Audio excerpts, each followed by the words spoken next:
Hey guys, it's time for your test over the excerpt from Total Eclipse. So let's get started. You can open the selection here so that you can mark it up or go through it. Go ahead and open it with Cami if you want to mark up.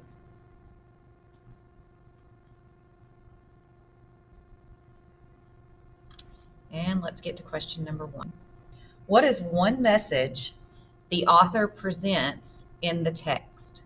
Okay, so several of these are pretty similar, but I want you to really think about the wording. What is one message, or another word for the author's message is theme, that the author presents in the text. Make sure you go back and look for evidence when you're trying to narrow it down when the answers are very similar. Sometimes they'll give you an answer that sounds like it could be true, but if you go back and reread, you go, that's not really what she said. Okay, so choices. An eclipse has a scientific explanation that few people understand. So few people understand how scientifically a lunar eclipse works. Was she trying to get that message across? Or B, what happens during an eclipse has never been fully explained by science. C, one must experience an eclipse to understand it scientifically. So in order to understand the actual scientific mechanics of it, do you have to experience it yourself? Is that what the author is saying? Or D, experiencing an eclipse is different than knowing what scientifically causes it. So experiencing it firsthand is very different than just knowing how it happens. So which of those was she trying to get across? Number 2, you're going to select 2 of these statements that describe what the author's language in paragraph 2 indicates about the changes that take place during an eclipse. So we're going to paragraph 2. Your paragraphs are numbered. So what I would do here is do a box highlighter and just highlight that paragraph. So what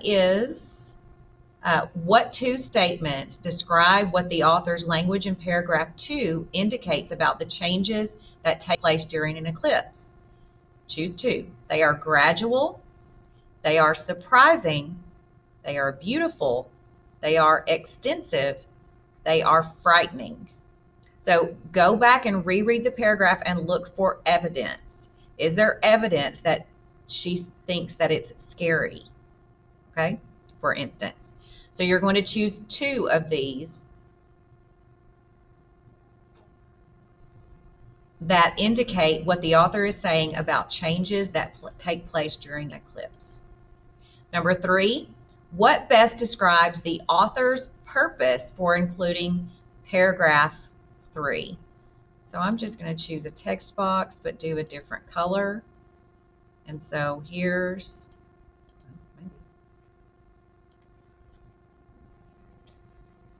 sorry.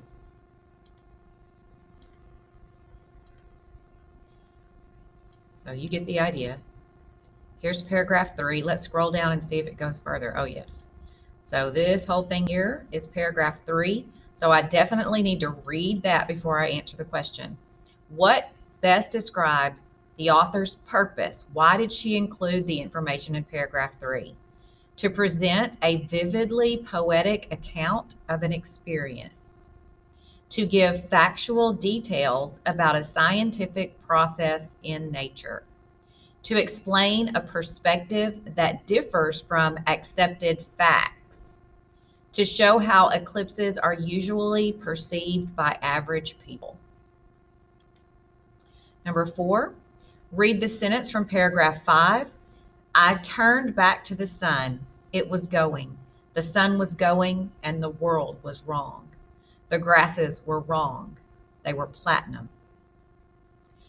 How does the author's use of the word wrong influence the reader's perception of the text? It implies that the narrator is concerned about the effects of the eclipse on the world around her. It demonstrates that a change in lighting can change people's moods in different ways or in drastic ways. It emphasizes the power of an eclipse to transform the familiar into something new. It encourages the reader to consider the frightening effects of an eclipse. Number 5, read the sentence from paragraph 6. I looked at Gary. He was in the film. Everything was lost. So I would go back to paragraph 6 and just look at the context around that. Here's paragraph 6. It began with no ado. It was odd that such a well-advertised public event should have no starting gun, no overture, no introductory speaker. I think I'm reading the wrong paragraph because I don't see anything about him. Well, maybe I just haven't got to it yet. I should have known right then that I was out of my depth. Without pause or preamble, silent as orbits, a piece of the sun went away. We looked at it through welder's goggles. A piece of the sun was missing, and in its place we saw empty sky. Okay, so that is not in paragraph 6, unless paragraph 6. I don't see that in paragraph 6. Let me see if I can do a search here. Okay, so it's in paragraph 13. So that's a typo, so I'm glad I'm doing this for sure. So back to box highlighter, or let's actually do text highlighter. So the sentence was, I looked at Gary. He was in the film. Everything was lost. The author's use of simple, direct sentences contributes to a tone of wonder. I hadn't mentioned it before, but as always, if you're not exactly sure what a word means, look it up. A lot of times when you see that definition, you'll go, oh, that's it. Frustration, intrigue, or disbelief. I would encourage you to look up the word intrigue and see if that's the tone of that paragraph. Basically, that's what she's asking. The tone, what they're asking, the tone of that paragraph. Read the sentence from paragraph 6. We had all started down a chute of time. And I'm not sure that's in paragraph 6 either. So let's find it. Yeah, it's not in paragraph 6. It is in paragraph 13. Behind him, the sun was going, and we all started down the chute of time. If you don't know what the word chute is, look it up. What is the figurative meaning of this sentence? So it's figurative language. It's not meant to be taken literally, the chute of time. We'd all gone down it. What is the figurative meaning? Time moved more quickly during the eclipse. Our surroundings made it feel like a different time. We were falling through a tunnel of different eras. The eclipse made us realize how much changes between eras. And eras there meaning a time period in time. We had all started down a chute of time.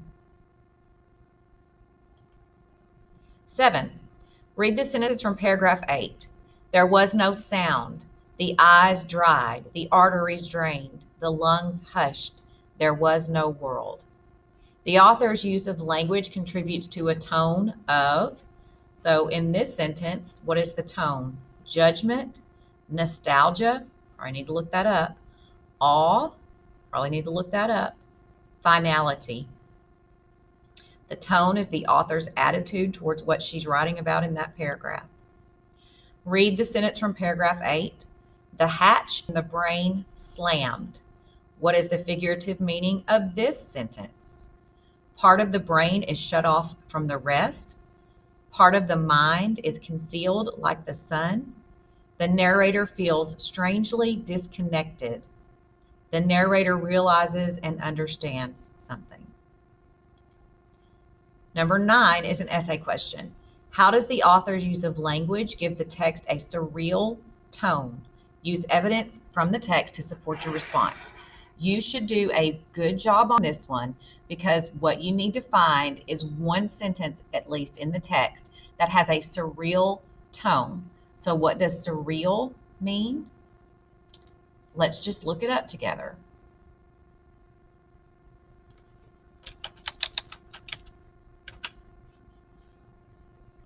Marked by an intense, irrational reality of a dream.